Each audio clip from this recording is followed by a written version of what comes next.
میرا نام عمیر ہے۔ عموماً ذہن میں ایک بات یہ آتی ہے کہ ہم نماز پڑھتے ہیں، دنیاوی خیالات آتے ہیں، تو نماز تو ہم ادا کر لیتے ہیں، مگر بعد میں یہ محسوس ہوتا ہے کہ نماز ہماری ہوئی یا نہیں ہوئی۔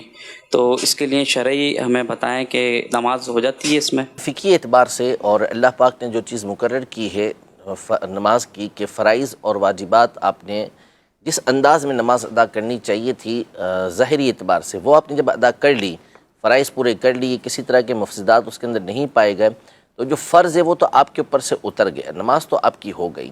لیکن ظاہر ہے کہ نماز کا جو اصل مقصد ہے وہ اللہ پاک کی بارگاہ کی حاضری ہے۔ تو بندہ جب نماز کے لیے آئے تو پوری تیاری اور اہتمام کے ساتھ آئے کہ میں اللہ جل شانہ کی بارگاہ میں حاضر ہو رہا ہوں، عبادت کرنے کے لیے آ رہا ہوں۔ اب اپنی ساری کی ساری توجہ اللہ پاک کی بارگاہ کی طرف رکھے، تو یہ اس کے لیے نماز کا اصل مقصد حاصل ہوگا۔ ورنہ بہرحال جو فرض ہے وہ آپ کا ادا ہو چکا، فرض پورا ہو چکا، قضا اس کی آپ کے اوپر نہیں ہے۔ لیکن جب بھی نماز پڑھیں تو پھر اس اہتمام کے ساتھ پڑھیں کہ آپ کا دل بھی جو ہے وہ اللہ پاک کی بارگاہ کی طرف متوجہ ہو۔ اس پہ تو وہ جس کی بار بار توجہ کسی اور طرف جاتی ہے، وہ روایت میں کیا کہا ہے؟ بالکل، یعنی اللہ کی خاص رحمت اس کی طرف متوجہ ہوتی ہے۔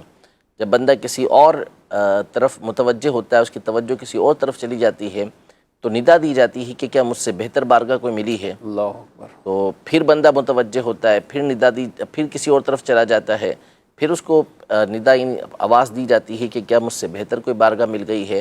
3 دفعہ ایسا ہوتا ہے، پھر اس کے بعد اس کو صدا آواز نہیں دی جاتی۔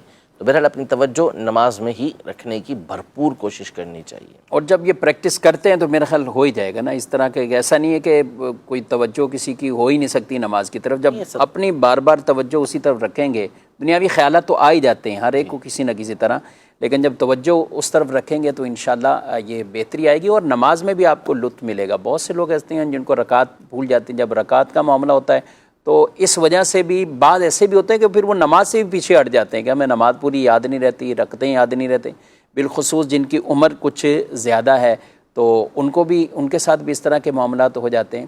تو نماز کی طرف توجہ رکھنے کا ایک تو ہے کہ نماز کو اس کے معنی کے ساتھ یاد کر لیا جائے۔ اگر آپ کو سورہ فاتحہ کا ترجمہ اچھی طرح یاد ہو، تفسیر صلاۃ الجنان سے آپ پڑھیے، آپ کو بہت آسانی سے وہ یاد ہو جائے گا۔